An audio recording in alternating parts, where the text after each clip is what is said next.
Welcome to Hop Radio, an NDTV Hop Life production.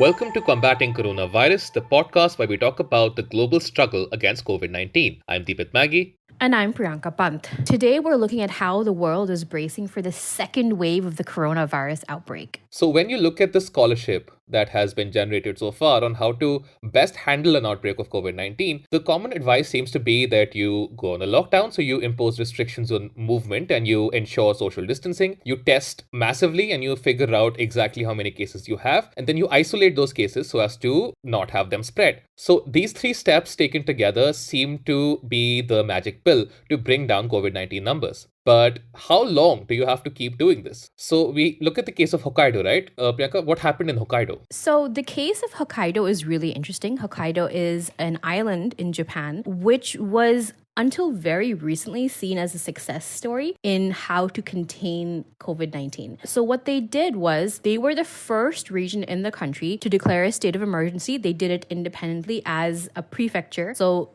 the rest of the country was sort of going about things as normal. In Hokkaido, they immediately shut down schools, workplaces, had people work from home. So they managed to contain, they managed to trace and isolate the virus. So they did that in late February, and within a month or a little less, they were down to only 1 or 2 cases a day, which then led them to lift the state of emergency on the 19th of March. So schools reopened by April. Things were kind of seeming to get back to normal, except what happened was this week, the state of emergency was reimposed after a second wave of infections. So only 26 days after they lifted emergency for the first time, they had to impose it again. This really indicates that even if you're successful with a lockdown, even if a lockdown works, after you lift it and life goes back to quote-unquote normal, you really lose the ability to prevent the spread of COVID-19. And COVID-19 seems to linger for quite some time, right? The common idea going around has been that it has a 14-day incubation period. So after 14 days, if you show no symptoms, you're fine. But recent results from Kerala have shown that in 5% of cases, the virus can incubate even after more than 20 days. In Kerala, they had a case that incubated after 26 days. So it's really hard to track who has COVID-19 and who doesn't unless you pretty much test everyone, which is for many logistical reasons not possible even in the best of places. So if you lift a lockdown, which has been successful, you still then see a second wave of COVID-19 infections, which Hokkaido saw and many other places have seen. It's interesting that you mentioned testing, Deepit, because in Japan, that's actually been a really controversial part. Previously, Japan has called widespread testing a waste of resources, saying that they were afraid that hospitals would be overwhelmed by people who tested positive for the virus, but weren't showing severe enough cases to be hospitalized. The interesting thing in Japan also is that the testing for COVID-19 takes place in local health centers. So it's not enforced by the central government. Right. And what a lot of local health centers have said is that they're unprepared. They simply don't have the number of people to be doing these tests. And they're terrified of being overwhelmed just by the number of cases. So, there is controversy there in that if you're just simply not testing enough people, you simply cannot keep track of, who has the virus and who doesn't, especially if they're asymptomatic. And 14 days isn't enough to make sure that you're not a carrier of the virus. Yeah. So widespread testing seems to definitely be a requirement. So even if you do everything else right and you don't test as many people as possible, you really cannot stop the spread of COVID-19 in any meaningful way. It's not just Japan, right? There's other countries in the world that are seeing this second wave of infections. Yeah. So another example is, of course, Singapore. So Singapore did not even impose a lockdown to begin with, right? They shut off transport really early. So they shut off all incoming flights. They isolated the cases that they did have. And for a while, they were really not reporting any cases. So they saw no need to go into a lockdown. Schools remained open, workplaces remained open. But now they have had to impose an emergency of sorts where they have shut down public movement and asked people to stay in because they had a second wave of cases. And even after doing everything right to begin with, they really couldn't stop the spread of COVID-19. And Hong Kong and Taiwan have seen sort of similar examples where,